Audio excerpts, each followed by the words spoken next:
DD news पर।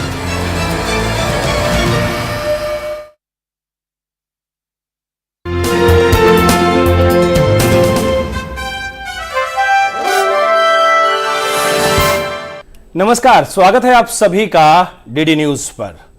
इस खास कार्यक्रम खास मुलाकात में मैं हूं आपके साथ मनीष वाजपेयी, और आज जो मैं जिक्र करने जा रहा हूं उसका संबंध देश के गांव से है, देश के किसानों से है, गौपालकों से है, गौवंश से है, गीता से है, ज्ञान से है और गंगा से भी है। और ये जो सारे शब्द मैं आपसे बयां कर रहा हूं, जो बोल रहा हूं, ये महज शब्द नहीं है, बल्कि इनके पीछे एक बड़ा भाव छिपा हुआ है, और वो भाव है भारत की संस्कृति का, उस संस्कृति का जिसकी बुनियाद में सहकार निहित है। और आज अपनी इस खास मुलाकात कार्यक्रम में हमारे साथ जो एक बड़ा नाम मौजूद हैं, बड़ा चेहरा मौजूद है, वो हैं श्री दिलीप भाई सिंघानी जी, जो कि इफ्को के चेयरमैन हैं। बहुत बहुत स्वागत है आपका सर, नमस्कार, डीडी न्यूज पर।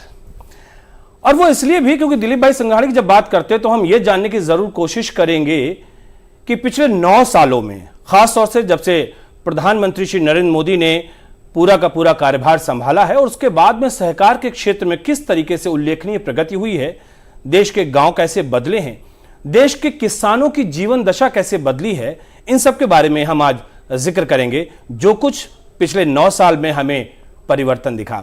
दिलीप भाई, सहकार की जब बात करते हैं तो सहकार अपने आप में एक शब्द ऐसा है जो कि भारत की संस्कृति से मेल जोल खाता है।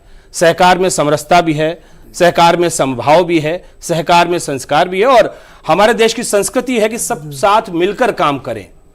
और जब माननीय प्रधानमंत्री नरेंद्र मोदी जी का हम जिक्र करते हैं तो उन्होंने तो डे 1 से यही चीज को आगे बढ़ाने की कोशिश की है। आज जब इस वक्त जब मैं आपसे चर्चा कर रहा हूं, बात कर रहा हूं, तो पिछले 9 सालों का पूरा जो कालखंड है वो हमारे जहन में, मस्तिष्क में एकदम उमड़ घुमड़ रहा है। किसानों को लेकर और खासतौर से सहकारिता को लेकर पिछले 9 साल को आप किस तरह से आंक रहे हैं? मोदी जी के 9 साल प्रधानमंत्री के रूप में पूरा देश और दुनिया देख रही है, लेकिन किसान और सहकारिता की बात मोदी जी के बारे में करनी है, थोड़ा सा पूर्व जाना मुझे जरूरी लगता है। जब गुजरात में वो मुख्यमंत्री थे, मैं उनके साथ उनकी कैबिनेट में कृषि, सहकार और बाकी के विभाग भी देखता था।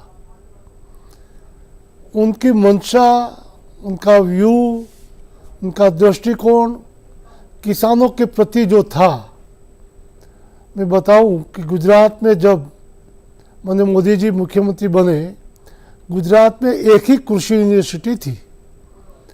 उन्होंने भूभाग देखा, गुजरात के साउथ में आवाडांग में जी 100 इंच से ज़्यादा बारिश आती थी। बिल्कुल। इस साइड नॉर्थ में बारिश कम थी, कच्छ में बारिश कम, मध्य गुजरात में ऊपर वाला पानी आता था, उनकी जमीन बह जाती थी। सौराष्ट्र में जमीन अच्छी लेकिन पानी की कमी। तो पहले उन्होंने सोचा कि एक ही यूनिवर्सिटी पूरे गुजरात को देखती है जी, वो कृषि को न्याय नहीं दे पाएगी।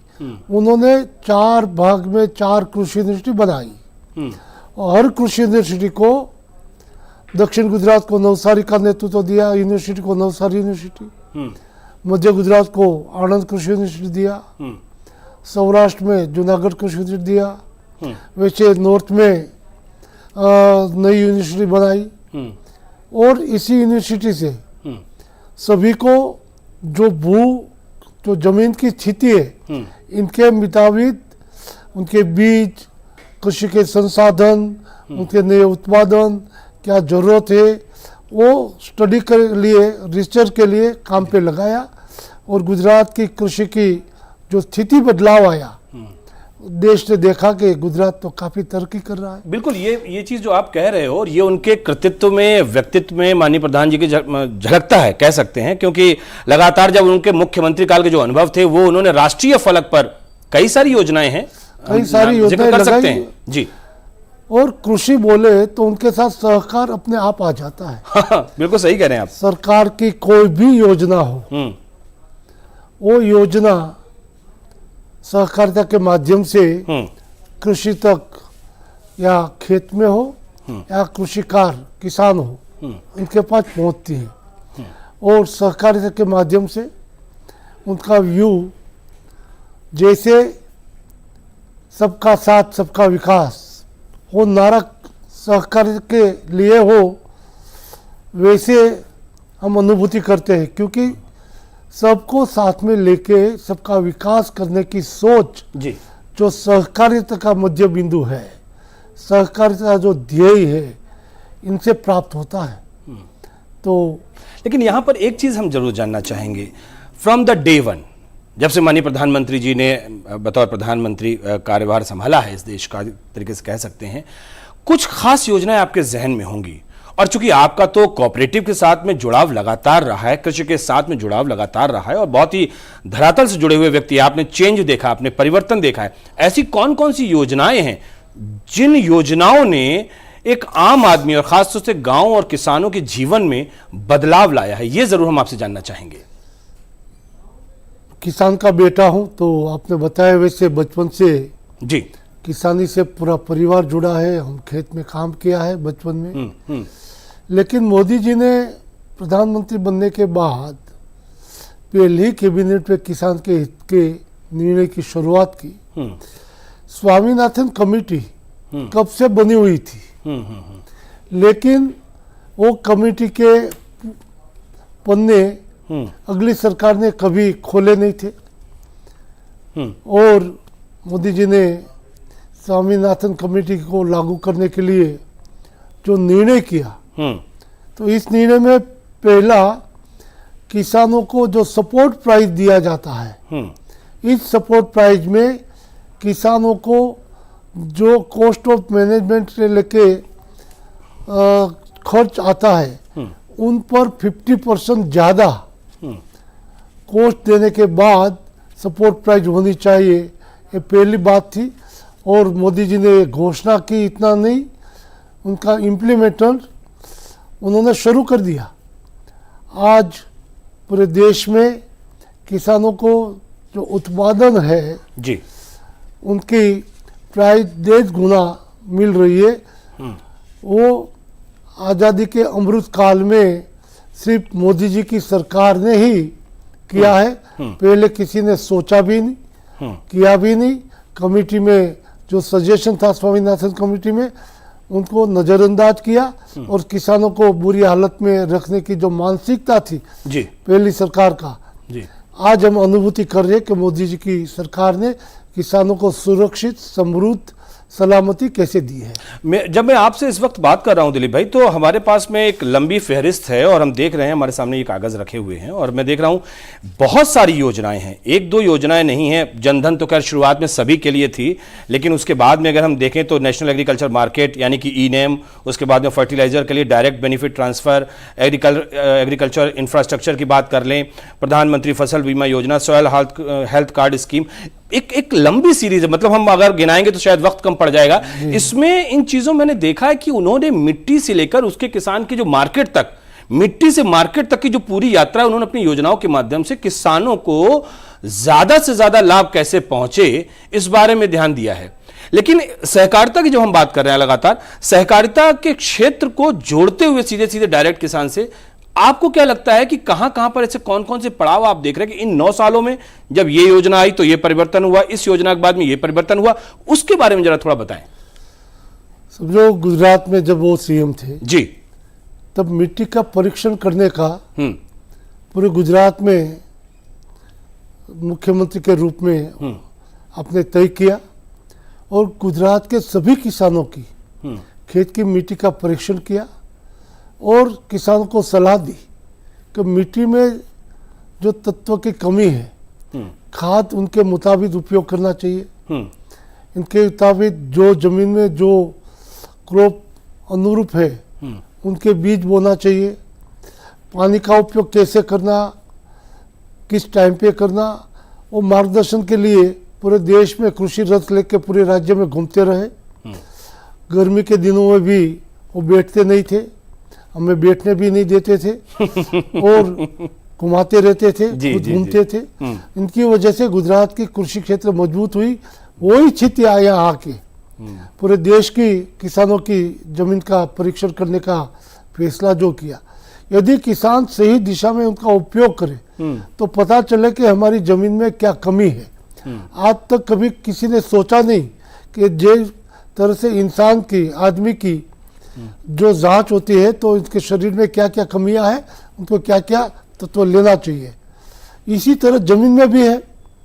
और उन्होंने इस तरफ बताया और उनके लिए बिना चार्ज एक भी रुपया खर्च किया बिना पूरे गुजरात के किसानों की जमीन जो चकासनी करके सबको लाभ दिया, वही पूरे देश में योजना लगा के आज पूरे देश को लाभ देने के लिए उन्हें मोदी जी काम कर रहे। इनकी योजना आपने सही बताया, उनकी योजना एक के बाद हम बताना शुरू करें तो पूरा दिन चला जाए। इतनी योजना किसानों के हित में आपने की है। तो सर मैं अभी यहाँ पर एक छोटा सा एक विराम लेता हूँ, अल्प विराम, और इस विराम के बाद तुरंत लौट कर आता हूँ। कहीं मत जाइए आप, मिलते हैं बस इस छोटे से ब्रेक के बाद।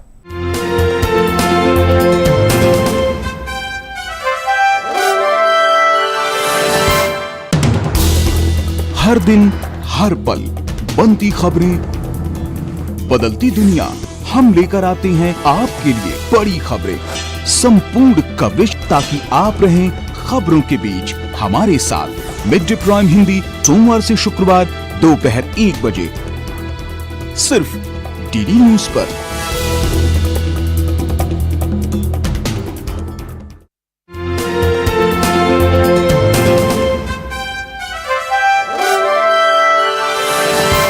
Welcome back. ब्रेक के बाद एक बार फिर से आप सभी का स्वागत है इस खास मुलाकात में। और इस खास मुलाकात में हमारे साथ जो हमारे अतिथि हैं आज के, वो हैं श्री दिलीप भाई संघाणी साहब। और संघाणी साहब, लगातार हम बात कर रहे हैं मोदी सरकार के 9 साल के, और खास तौर से सहकारिता क्षेत्र में जो उल्लेखनीय प्रगति हुई है। हम ये जरूर आपसे जानना चाहेंगे कि अब आप क्या मुद्दे देखते हैं सहकारिता को लेकर, सरकार के समक्ष, किसानों को लेकर, या फिर वो कौन सी ऐसी चीजें हैं जिनको अभी एड्रेस करना बाकी है, जो जनता तक, किसानों तक, गांव तक पहुंचाना बाकी है। मुझे लगता है इसके ऊपर अगर आप जानकारी देंगे तो ज्यादा बेहतर होगा।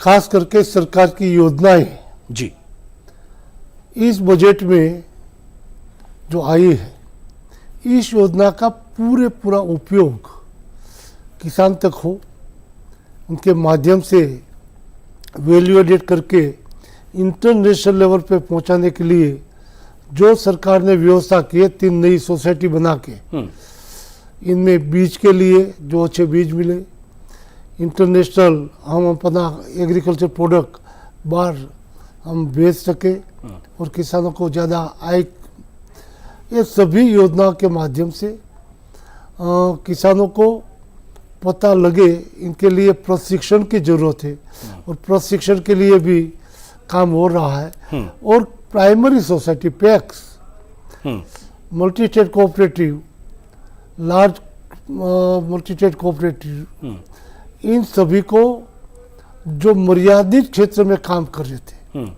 इनके लिए मैंने अमित भाई ने एक कमेटी बनाई थी पॉलिसी की लेवल की, और इसी पॉलिसी के माध्यम से काम आगे चल रहा है। मैं मानता हूँ कि थोड़े दिनों में ये पूरा होगा। और अब प्राइमरी सोसाइटी हर क्षेत्र का काम कर पाए, सरकार की तमाम योजना का काम कर रहा है, जिससे गांवों की समृद्धि सोसाइटी के माध्यम से हो। स्थानिक उत्पादकता, उत्पादन जो भी किसान कर रहे हैं, इन उत्पादन को अच्छी तरह से बाहर बिक्री हो, इसलिए पोर्टल पे व्यवस्था हो रही है। बिल्कुल। और इसी पोर्टल से माध्यम से एक छोटी सोसाइटी को भी बड़ा मार्केट मिलेगा, बड़ा मार्केट मिल रहा है। वो व्यवस्था आज तक कभी किसी ने सोची नहीं थी, सिर्फ मोदी सरकार ने सोची है और उनका अमलीकरण शुरू हो गया है। प्राइमरी सोसाइटी के पास इतने पैसे नहीं थे, तो देश की पूरी प्राइमरी सोसाइटी को कंप्यूटर दे के और इनके साथ जोड़ के जिस तरह से आधुनिक युग को कैसे सोसाइटी तक और किसानों तक उनका उपयोग किया जाए, वो भी सरकार कर रही है। और ये जो समस्या थी, ये समस्या हल करने के लिए सरकार ने काफ़ी बजट दिया हुआ है, इनसे जरूर गांव और किसान को फायदा होगा। ये तो चीज़ सारी सरकार के माध्यम से, मैं लगातार आपका भी मतलब एक पूरा आपका जो सेवा का जो काल रहा है, आप लगातार कई जगहों पर चेयरमैन कोऑपरेटिव के साथ में आपका जुड़ाव बिल्कुल शुरुआती दौर से मैं देख रहा हूँ। आपका कृषि क्षेत्र में आपका जुड़ाव, चूंकि आप खुद भी किसान परिवार से आते हैं, कुछ चीज़ें आपके मन मस्तिष्क में भी आती होंगी कि ठीक है ये बातें हम सरकार तक पहुँचाएं और इनको इस तरीके से अमली जामा पहनाया जाए। आपके मन मस्तिष्क में ऐसी कौन कौन सी चीज़ें हैं जो कि राष्ट्रीय फलक पर जिनको लागू करने की आवश्यकता समझते हैं आप? हम वैसे तो समय समय पर सरकार को बता देते हैं जी फिर भी किसान का जो क्षेत्र है जी और स्टेट और भौगोलिक स्थिति और ट्रेडिशनल जो संसाधन किसान का होता है, बजट में समझो ट्रैक्टर दिया जाए, बिल्कुल ठीक है, सब्सिडी में, पहाड़ी क्षेत्र में ट्रैक्टर नहीं चलेगा। हाँ, तो वहां पर तो क्या हो? वहाँ जो आवश्यकता हो उसी बजट में उनकी व्यवस्था होनी चाहिए। जहाँ पानी ज़्यादा है तो वहाँ इसी क्षेत्र के मुताबिक भूभाग की तरह कई ट्रेडिशन होती है किसानों की, वो ट्रेडिशन को समानता के रूप में उनको यूनिवर्सिटी के माध्यम से नया संशोधन करके कैसे संसाधन से पोस्ट हार्वेस्टिंग के टाइम उनका उपयोग करके उनका धान बचाया जाए, वो सरकार कर रही है। लेकिन इसी दिशा में राज्य सरकार को भी सहयोग देना चाहिए। लेकिन इसके साथ ही साथ अगर हम कहें जैसे किसान सम्मान निधि योजना है या फिर अगर हम फसल बीमा योजना की बात कर लें, इन चीज़ों को हम योजनाओं के तौर पे तो देख रहे हैं, लेकिन व्यवहारिक धरातल पर भी हमने कई बार देखा है इस बात को कि माननीय प्रधानमंत्री जी डायरेक्ट सीधे किसानों से रूबरू हो रहे हैं और बहुत ही प्रैक्टिकल अप्रोच अपनाते हुए जमीन का कैसे ज़्यादा से ज़्यादा हम इस्तेमाल करें ताकि किसानों की जो फसल या उसकी जो आय है वो दोगुनी हो सके। पर ड्रॉप मोर क्रॉप, मैं इसको इसलिए यहां पर कह रहा हूं कि ठीक है सरकारी योजनाएं चलती रहती है, अपने हिसाब से आगे बढ़ती रहती हैं, लेकिन माननीय प्रधानमंत्री जी आगे बढ़कर वो स्वयं अपने अनुभव के संसार से कुछ ना कुछ चीजें ऐसे बताते हैं जिसमें कि डायरेक्ट किसान को बेनिफिट हो। ये जो उनका अनुभव है, ये जो उनका अभी तक का जो जीवन रहा है किसानों के साथ जो वो जुड़े रहे लगातार, इसको आप किस तरीके से देखते हैं? प्रधानमंत्री जी माननीय मोदी जी की जो सोच है जी, पूरे देश में जो किसान के माध्यम से, किसानी के माध्यम से, खेतों के माध्यम से जो रोजगारी प्राप्त होती है, मोर देन 70% लोग किसान से सीधा या बाकी काम के साथ जुड़े हुए हैं। राइट। तो मुझे याद आ रहा है करीब मोदी जी अब महामंत्री थे और अटल जी की हमारी संगठन की बैठक में किसान हक पत्र, किसान का भाई कोई हक होना चाहिए, वो पार्टी में दिया था। तो संगठन में भी किसानों के लिए जब काम कर रहे थे और जब मौका मिला प्रधानमंत्री के काम देखने का, तब वो शुरू से जो उनकी मंशा किसानों के हित में काम करने की थी, वो सुरक्षित ढंग से काम करने के लिए सिर्फ योजना ही नहीं बनाई, योजना बना के उनका इम्प्लीमेंट कैसे हो रहा है, कौन कर रहा है, बीच में कोई लूप होल तो नहीं है, और सब देखते हुए यहाँ कमी है तो सुधारने के लिए त्वरित उसकी सूचनाएं आती है। और कोऑपरेटिव माध्यम, प्रधानमंत्री को जो अनुभूति थी गुजरात की, लगा कि पूरे देश में यदि कोऑपरेटिव के माध्यम से हम काम करेंगे तो पूरे देश में जो आज राज्य, भाषा, जाति, ज्ञाति अनेक मतभेद है, इनसे ऊपर उठ के यदि कोई एक साथ पूरी समानता ला सकता है तो कोऑपरेटिव ला सकता है। और इसीलिए उन्होंने आज़ादी के अमृत काल में नया डिपार्टमेंट कोऑपरेटिव बनाया। उनके अनुभवी, सक्षम, सफल मंत्री ऐसे अमित भाई शाह को इनकी जिम्मेदारी दी, क्योंकि अमित भाई भी गुजरात में कोऑपरेटिव का काम करते थे और कोऑपरेटिव के माध्यम से काम शुरू किया। हम देखें एमएसपी की बात करें तो शुरू में जो मैं वैसे 13-14 की बात करूं, हाँ, तो धान का प्राइस 1310 रुपया था, आज वो बढ़ा के 22-23 में 2040 कर दिया। तो कितना डिफरेंस। पूर्व भी एमएसपी प्राइस कब डिक्लेयर होती थी? जब किसान उसका उत्पादन करे और बाजार में लाए, तब प्राइस डिक्लेयर करते थे एमएसपी की। तब तक किसानों का माल बिक्री हो चुका था। लेकिन मोदी जी ने तय किया कि किसान जब अपना बीज बोए, उनके पहले, बारिश के पहले हम एमएसपी डिक्लेयर करेंगे, जिससे किसान को पता चले कि हम क्या बोना है, किस को बोने से क्या फायदा है। तो उनकी सोच जो किसानों के हित में थी, तो हम नहीं, आप सोच की बात कर रहे हैं, मुझे लगता है कि ये अपने आप में एक बहुत बड़ी बात थी सर। और वो ये कि अलग से अगर सहकारिता मंत्रालय बनाया गया है और उसका नेतृत्व स्वयं अमित भाई शाह कर रहे हैं, तो निश्चित तौर पे ये दिखाता है कि कैसे वर्तमान सरकार किसानों को लेकर, सहकारिता को लेकर, और सहकारिता की जब हम बात करते हैं तो सीधे सीधे गांव जुड़ते हैं, किसान जुड़ते हैं, गौपालक जुड़ते हैं, गौवंश जुड़ता है। आप चाहे दुग्ध उत्पादन की बात कर लें, पैडी की बात कर लें, या फिर आप तमाम जो शुगर प्रोडक्शन की भी बात कर लें, सारी चीजें कोऑपरेटिव से जुड़ी होती हैं। तो इस लिहाज से ये तो बात बिल्कुल तय होती है कि बहुत गंभीर रूप से चिंतन और मनन करने के पश्चात ये सहकारिता मंत्रालय अलग किया गया हो। लेकिन जो उल्लेखनीय प्रगति हुई है, इसकी तरफ जरूर हम आपका ध्यान बटाना चाहेंगे कि सहकारिता मंत्रालय को अलग से बनाया गया, तो उसमें परिवर्तन क्या क्या आए हैं, ये एक बड़ा इशू है। जैसे हमने आपको बताया, शुगर प्रोडक्शन की बात हो, फर्टिलाइजर प्रोडक्शन की बात हो, दुग्ध की बात हो, पैडी की बात हो, अलग अलग इनको किस तरीके से देखा जा रहा है, लोग कैसे समझे इस बात को कि सहकारिता मंत्रालय हमने अलग बनाया है और उसमें किस तरीके से हम अलग अलग ध्यान दे रहे हैं। शुगर के बारे में सोचिए जी, तो यूपी में जो शुगर उगाने वाले किसान थे, उनको कई सालों से पैसे नहीं मिल रहे थे, फंसे हुए थे, शुगर मिलें बंद हो रही थी। लेकिन अलग डिपार्टमेंट बनने के बाद बजट में जो व्यवस्था की, किसानों के प्रति उनका लगाव जो था, उनको न्याय देने की उनकी वृत्ति थी, उन्होंने करोड़ों रुपया शुगर फैक्ट्री में लगा के किसानों का भुगतान करवाया।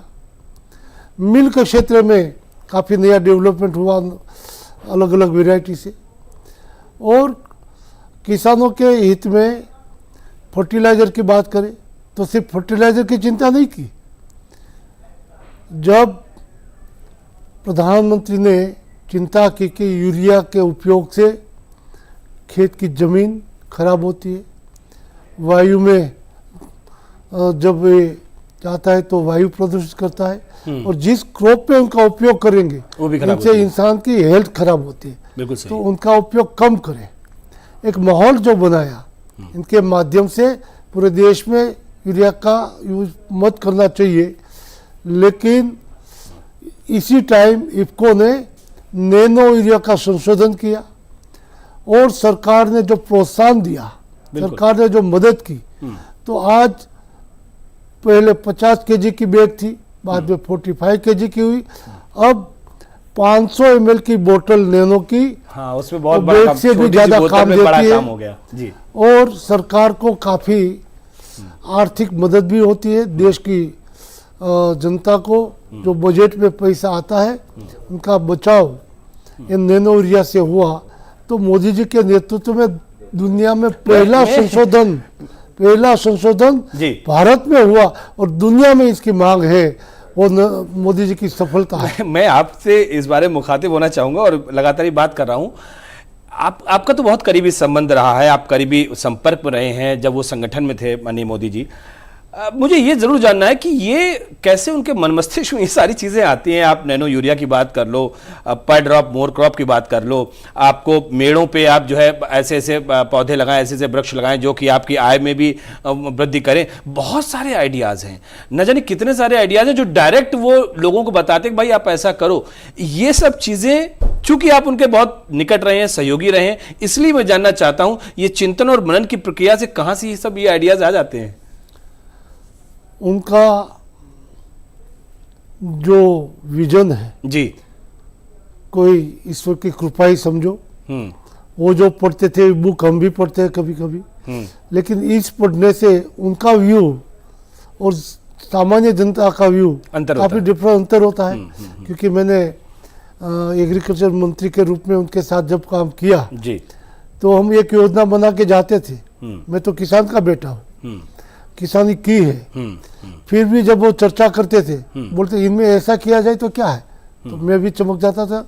ये मैं क्यों नहीं देख पाया। मैं जो सोचता था इनसे ऊपर और अच्छा उनके सोच में आया है।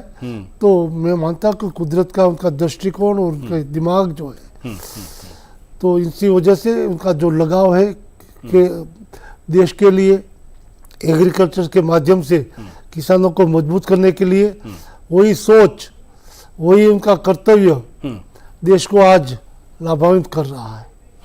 ये चीजें तो हम कह रहे हैं लगातार, लेकिन एक और सवाल मेरे जहन में आ रहा है, वो ये कि इन 9 सालों के कार्यकाल में कुछ चीजें आपको जरूर लगती होंगी कि इस तरफ अभी आगे बढ़ना बाकी है, इस तरफ अभी किसानों को थोड़ा सा एड्रेस करना बाकी है, या कुछ चीजें जो योजनाएं हमने लागू की हैं उनको सही से किसानों तक पहुंचाना बाकी है। ऐसी क्या क्या चीजें आप देख रहे हैं और क्या क्या चीजें आप बताना चाहते हैं 9 सालों को लेकर? देखिए, इस बार जी हम 13-14 का एग्रीकल्चर बजट देखे, ठीक है, तो सिर्फ 21,933 करोड़ रुपया था। और इसी साल 22-23 का बजट 1,25,000 करोड़ है। एक साल में उपयोग जो पिछली गवर्नमेंट थी 2006 से 2013 तक 8 साल में एक साल का बजट पूरा नहीं यूज कर पाए थे 8 साल में। तो आज एक साल में इनका उपयोग किसानों के हित में करना है। काफी योजनाएं आई है। ये योजना के लिए किसानों को जागरूक करना, कोऑपरेटिव सेक्टर को जागरूक करना, क्योंकि आखिर तो कोऑपरेटिव के माध्यम से कितने डायरेक्ट बेनिफिट देते हैं, जैसे किसान के हित में उनका सम्मान निधि, तो एक बटन दबाने से पूरे देश के किसानों को मिल जाता है। इनमें किसानों को जागरूक करने की जरूरत नहीं है क्योंकि उनके अकाउंट में जमा होता है। लेकिन योजना का लाभ किसान को मिले, जो किसान अपना उत्पादन करते हैं, इस उत्पादन को मूल्यवर्धक बनाने के लिए सरकार ने कई योजना की है। इस योजना से किसान खुद आर्थिक मजबूत हो सकता है। उत्पादकता और उत्पादन बढ़ाने के लिए जो मार्गदर्शन मिलना चाहिए, इनके लिए काम करना चाहिए। इसीलिए कोऑपरेटिव के माध्यम से अमित भाई शाह ने 2 लाख नई सोसाइटी बनाने का जो प्रधानमंत्री का व्यू है जी, वो धरती पर पहुंचाने के लिए जो तय किया है, उनके लिए काम चल रहा है। चलिए, बहुत बहुत शुक्रिया दिलीप भाई संघानी साहब आपका। आप हमारे साथ स्टूडियो में इतना वक्त आपने हमको दिया और वाकई सहकारिता को लेकर और जो पिछले 9 सालों का वक्त है उसको लेकर जो आपने चर्चा की, बहुत बहुत शुक्रिया आपका, धन्यवाद बहुत बहुत। तो निश्चित तौर पर जाते जाते दिलीप भाई ने ये साफ तौर पर कहा कि अगर सहकारिता की बात करें तो पारदर्शिता के क्षेत्र में अभी और आगे बढ़ना, क्योंकि सहकारिता जो है वो स्टेट लेवल सब्जेक्ट है और इस लिहाज से अलग अलग राज्यों के साथ में कैसे केंद्र बहुत ढंग से काम करे साथ में मिलके और उसमें थोड़ा पारदर्शिता आए। बहरहाल लगातार जो हम कह रहे हैं कि किसानों को लेकर, सहकारिता को लेकर मोदी सरकार लगातार काम कर रही है और आगे भी करती रहेगी। खास मुलाकात में फिलहाल इतना ही, दीजिए मुझे इजाजत, लेकिन आप लगातार बने रहिए डीडी न्यूज के साथ।